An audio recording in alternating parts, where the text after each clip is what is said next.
Hello and welcome to Acoustic Review. My name is Ben Morgan-Brown and today I'm looking at the Virtuoso Rory Evans signature from Vintage Guitars. The Virtuoso features a grand auditorium cutaway body shape with a solid grade A spruce top and Acacia back and sides. The mahogany neck is topped with a Pal Ferro fingerboard and has a slim soft V profile. Although the specs for the scale length aren't published, I measured it myself at 24.9 inches. And the nut measures 1 3/4 inches, although the string spacing is more akin to a 1 11/16 nut layout. The guitar is bound in maple, is finished in an open pore satin finish, comes with a Fishman Precis blend preamp system installed with both line and XLR outs, and it has an RRP in the UK of £419. So let's have another listen to the guitar now, and then please join me afterwards for my thoughts.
First impressions of the Virtuoso are that it appears to be a nicely put together guitar.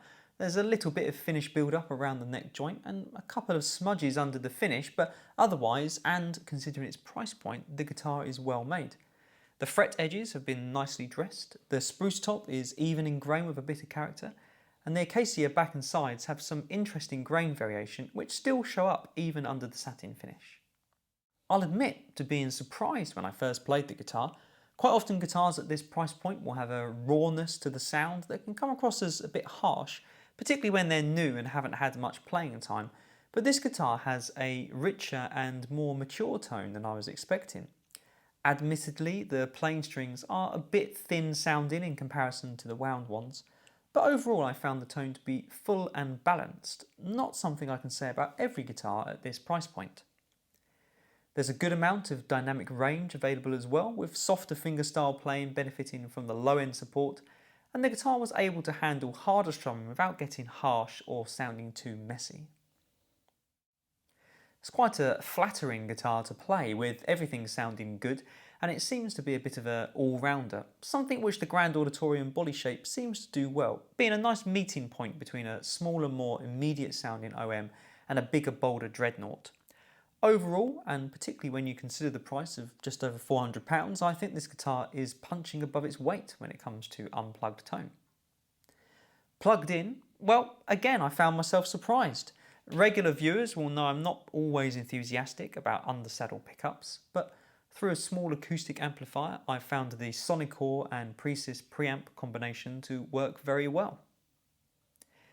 Yes, there was a hint of ping on the treble strings, but blending in some microphone gave more body to the treble and filled out the mid-range too. And the notch filter allowed me to dial out a bit of low-end muddiness, all of which resulted in a very usable acoustic sounding and responsive plugged-in sound. The sound clips in this video are recorded direct and so might not sound as full, but I'd have no problems using this system myself for plugged-in performances. Yet another surprising aspect of this guitar is the neck shape. I do have a preference for V-shaped necks myself, and I found this neck to be really comfortable to play. And I really appreciated that the guitar doesn't just have the generic slim C shape that seems to find itself onto most guitars in this price range. There is a little bit of an edge where the fingerboard and the neck meet, and it would be nice if that were rolled a bit for some more comfort, but otherwise I can't complain about the playability of this guitar at all. It's got a good action and it plays cleanly and comfortably. As I've already mentioned, I think this guitar is a good all-rounder. It handled a variety of playing styles, it has a good plugged-in sound and good playability, so I can't really think of a situation it wouldn't be able to handle outside of some very genre-specific playing styles. But for most players, I think they could pick this guitar up and start making music with it right away. At £419, I think this guitar is very good value for money. Obviously, the lack of solid back and sides and Far Eastern construction keeps the price in check, but the solid wood top and high quality pickup do add value.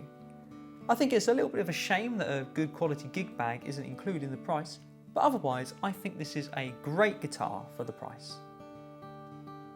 I hope you've enjoyed this video from Acoustic Review. Please subscribe and hit the bell icon to keep up to date with new videos, and I look forward to seeing you next time.